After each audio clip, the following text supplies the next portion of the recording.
मेरा नाम हिना बानू है और मैं 10th क्लास की तालिब इल्म हूँ। मेरे स्कूल का नाम गवर्नमेंट उर्दू हाई स्कूल स्लेपेट है। आज का मेरा टॉपिक है सेव वाटर, यानी हमें पानी को बचाना चाहिए ताकि ना कि उसे ज़ाया करना चाहिए। यहाँ पे देख सकते हैं मैंने अपनी छत के ऊपर इस तरीके से मॉडल बनाया है। अगर मैं अपनी छत के ऊपर इस तरीके से टैंक को रखूँगी तो जो छत के ऊपर पानी गिरेगा वो पानी इस टैंक में जमा हो जाएगा।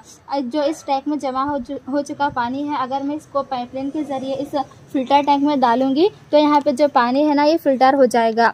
देख सकते हैं आप, जो पानी होगा ये फ़िल्टर हो जाएगा। ये फ़िल्टर पानी को पाइपलाइन के ज़रिए अगर मैं इस टैंक में डालूंगी तो ये हमारी ज़रूरत हस्बे ज़रूरत चीज़ों के लिए इस्तेमाल होगा, जैसे कि सनतों के लिए, कारखानों के लिए, जैसे कि और बोलते सो पेड़ पौधों के लिए, जानवरों को नहलाने के लिए वगैरह वगैरह। हमें चाहिए कि पानी का इस्तेमाल करें, ना कि उसे ज़ाया करें। पानी एक बहुत ही अनमोल चीज़ है जिसे हम बचाना चाहिए, ना कि उसे ज़ाया। अस्सलामुअलैकुम रहमतुल्लाहि व बरकातुहू। मेरा नाम खातून बेगम है। मैं गवर्नमेंट उर्दू हाई स्कूल स्लेपेट से 9वीं जमात की तालिब इल्म हूँ।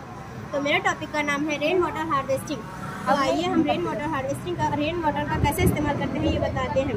तो पानी अल्लाह ताला की दी हुई नियामतों में से एक नियामत है जिसका लोग बहुत गलत इस्तेमाल करते हैं। बारिश के आए हुए पानी को लोग ज़्यादातर इस्तेमाल नहीं करते हैं, तो आइए उस पानी को इस्तेमाल करना चाहिए। तो मैंने उस पानी को इस्तेमाल किया है। बारिश का पानी जो है मैंने एक टैंक में भर लिया है और उस टैंक से मैंने वाटर सप्लाई टैंक में सप्लाई कर लिया है, जिसकी मदद से इन पैंपों की मदद से मैंने इसे सप्लाई कर लिया है, एक टैंक में ले लिया है। तो अब हम ये जो टैंक में पानी है वो उतना साफ़ नहीं है जिसे हम फ़िल्टर टैंक में ले लेंगे। तो फ़िल्टर जब होता है पानी तो उसके अंदर का सारा कचरा निकल जाता है, यानी कि साफ़ होता है।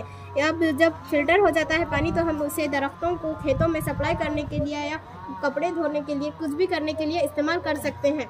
तो यहाँ पे देख सकते हैं मैंने इन्हें पौधों को उगाने के लिए सप्लाई किया है। तो आप भी इसी तरह खेतों को पानी देने के लिए, पौधों को, दरख्तों को उगाने के लिए इसका इस्तेमाल कर सकते हैं। शुक्रिया। अस्सलाम वालेकुम रहमतुल्लाहि व बरकातुहू। मेरा नाम शाइस्ता बानू है। मैं 10वीं जमात की तालिब इल्म हूँ। मेरे स्कूल का नाम गवर्नमेंट उर्दू हाई स्कूल स्लेपेट है। मेरा टॉपिक है वाटर। यहाँ पर देखिए समंदर, नदियाँ वगैरह है। जब समंदर और नदियों पर सूरज की शुआएं जब पड़ती हैं तो यहाँ का पानी गर्म होता है और आबी बुखारात यानी भाप बनकर ऊपर उड़ता है और वहाँ पर बादल बनाते हैं। जब यहाँ की गर्म हवाएं जब यहाँ शुआएं पर पड़ती हैं तो यहाँ का पानी नदियों में फिर वापस बहता है। फिर यहाँ की नदियाँ और समंदर फुल हो जाते हैं और फिर यहाँ से पानी बह जाता है। फिर हमें हस्ब ज़रूरत ये पानी इस्तेमाल करते हैं। शुक्रिया।